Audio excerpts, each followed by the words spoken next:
pertanyaan yang penting dan sangat provokatif. Tapi saya mau merespon Umar dulu terkait Pancasila. Jadi, ketika saya bicara untuk bab 7, bagian diskusi analisis tentang, karena saya juga kan perspektifnya tesis saya kan konstruktivis. Jadi saya melihat dua strand global agenda, how the norm adjustment, norm diffusion lah intinya. Terus salah satu argumen saya tuh memang mengatakan persis seperti yang kebetulan Umar diskusikan, saya bacakan ya. Aligning global norms with high-level constitutional foundation norms such as Pancasila / Indonesia state ideology or democracy in the Indonesian constitution is a way of increasing the normative legitimacy and legal, social, in bracket, organizational, and cultural, dalam kurung everyday / individual validity of the norm. Jadi itu salah satu simpulan saya terhadap diskusi mengenai how and under what conditions non-state actors Indonesia adopt global norms. Yang sebetulnya kalau menjawab pertanyaan sedikit, menjawab pertanyaan Musa, even before zaman Pak Harto saja, tahun 1984, Indonesia sebagai negara yang berdaulat, itu sudah mengalih Transliterated Global CEDAW Convention. Jadi kalau ditanya, if our leadership in terms of foreign policy atau in terms of pergaulan antar bangsa itu sadar gender atau tidak, itu sudah dari zaman dari zaman Kongres Perempuan Indonesia dulu sudah sangat sadar gender dalam konteks international socialism. Pertama itu, kalau mencari historisitasnya. Yang kedua, ketika Hatta bicara mengenai bebas aktif, itu juga mencerminkan kesadaran pada realitas.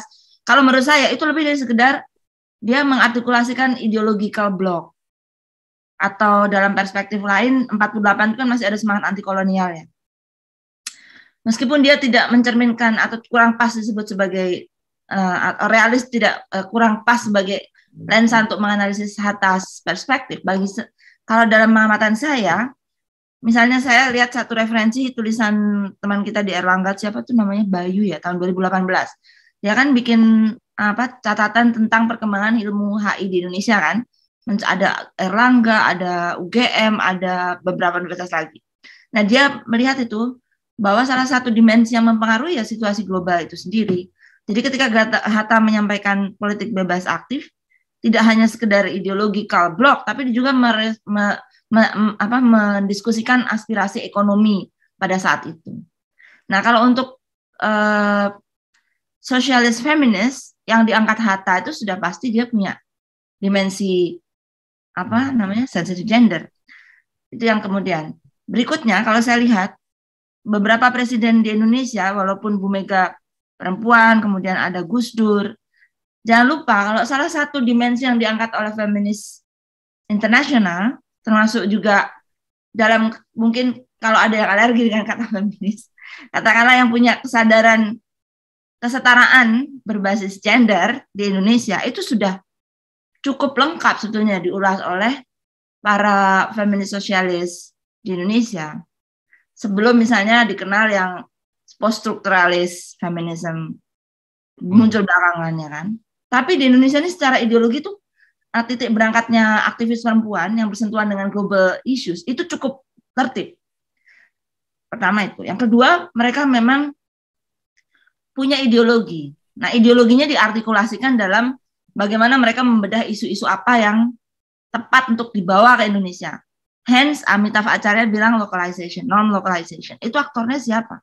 Aktornya ya non-state actors.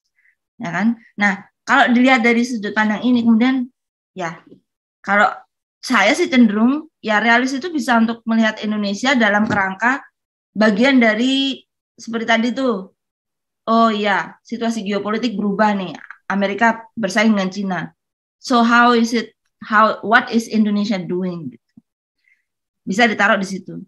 Tapi ketika melihat kemudian isu-isu lain atau dimensi lain, we need to see beyond state as actor. This is what I think. Nah, kalau melihat seperti itu kan kemudian menjadi relevan untuk mendiskusikan, oh iya, Indonesia tetap leading loh di ASEAN. Kita banyak yang skeptis dengan ASEAN ya kan. Banyak skeptis dengan Indonesian leadership in ASEAN, terutama kalau melihat soal Misalnya dulu Bu Retno diplomasinya panjang banget sih soal Myanmar ini gimana gitu. Atau soal Cina. I understand some Indonesian intellectual really want to see Indonesian kick China ass, sorry, no censor, nggak apa-apa. But kan banyak juga historisitas Indonesia dengan Cina pasca pemulihan apa itu namanya? Pemulihan hubungan internasional pada zaman Pak SBY dan Gus Dur kan, mulai pelan-pelan dipulihkan sendiri. Jadi kita juga banyak dimensi historis dengan Cina yang membuat kita tidak bisa semena-mena mengikuti misalnya dalam kerangka realism is either US or China. Indonesia should take sides. So I don't think this is memuaskan semua orang gitu loh. Misalnya untuk isu bagaimana kita harus bersikap terhadap persoalan Papua juga. Itu kan nggak semata-mata kita lihat karena kita harus mengikuti global human rights, we cannot have other consideration yang bisa mungkin bersandar pada sovereignty, asas-asas itu yang masih dihormati banyak orang. Tapi sebaliknya di sisi lain kita terbuka pada kritik. Nah di situ mungkin perspektif constructivism could take play roles because why non-state actors support Indonesians changing position in, for instance, Papua issues. They still respect sovereignty, but they want to see us change a bit, for instance. Jadi menurut saya sih pertanyaannya sebetulnya lebih tepat apakah realisme itu tepat atau tidak untuk membaca Indonesia, but under what condition gitu it can apply to read Indonesia. Atau apakah ini membutuhkan support lensa lain untuk memahami international relation di Indonesia? Karena kalau saya berpendapat sejak pasca Soeharto itu negara bukan lagi central figure untuk international relation as actor di Indonesia, terutama untuk yang terkait dengan konstruktivis yang banyak mengubah paradigma. Misalnya katakanlah security sector reform, ya kan? Ini belakangan coba kita lihat, kan negara tidak lagi sentral dalam soal ini. Mungkin ya hal-hal lain juga begitu. But ya itu menurut saya saja. Tapi saya pikir saya juga berterima kasih nih sama teman-teman yang udah sangat produktif membuat buku sehingga I think I can follow you guys after this from my dissertation. Thank you.